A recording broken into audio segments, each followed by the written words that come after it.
John Fetterman made an appearance on The View and sported his typical hoodie and shorts. Look at this. This guy showed up to the presidential inauguration dressed like this. But you know, if this is what it takes to get a reasonable Democrat or an addition to the MAGA movement, as you're about to see, we got to pick our battles, guys. But I chose to cover this today because what I got from this is the left is driving this man away. They're turning on him, and these ladies were intent on setting him up. Watch this play out. Fetterman begins this clip elaborating on his criticism of Donald Trump's felony case in New York and how it was politically motivated. This is a Democrat mortal sin, of course, but then watch what Sunny Hostin does, asking for clarification on his stance, and she then has a clip prepared of a January 6th police officer slamming Fetterman for being weak and a traitor to the Democrats. She does this to ambush him. In his final response at the end of this, he drops a subtle hint about switching parties, which I think is really interesting. Check this out.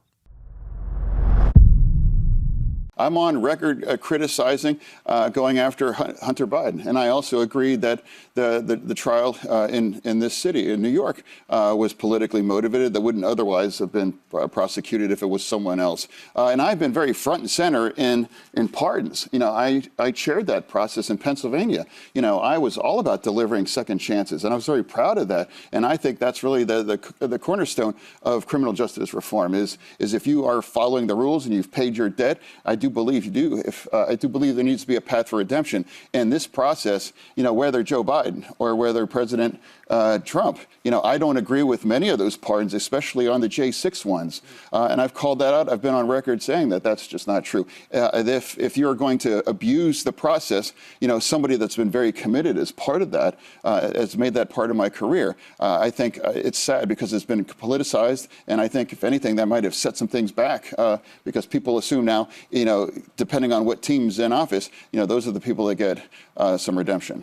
I just for clarification, did you mean that the 34-count case in which Donald Trump was found guilty of various financial crimes was politically motivated here in New York? I found that when the judicial system gets weaponized and targeted political enemies for political gain, I think that's inappropriate, and I think that degrades our collective trust in this a very important institution, whether that's on a Democratic going after a Republican or a Republican going after a Democratic one. And I like to think I call it strikes and balls because the judicial system has to remain impartial. I mean, that's really the cornerstone of our society.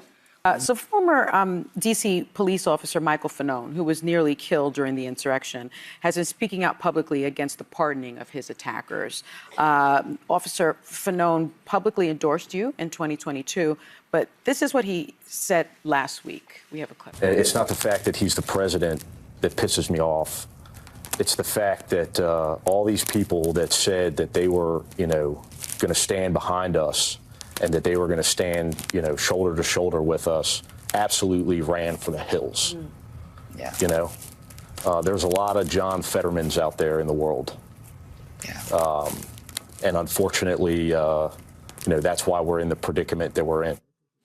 Now, there are those on the left who feel like you have made a rightward shift recently, going to Mar-a-Lago, joining Truth Social, your positions on issues like immigration, fracking.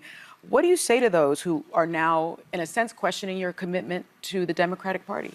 Oh, well, first, I want to just say I am so sorry for what happened to that officer.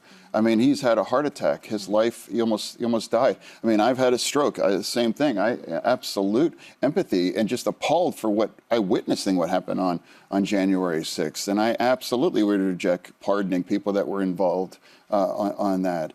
And so right word, that's just happened not to be true. I've been on record, too, saying I am not going to become a Republican. You know, although maybe some people might be happy on one side, but I would make a pretty terrible Republican because, you know, pro-choice, really strong immigration, pro-LGBTQ, you know, just pretty like, I don't think I'd be a good fit.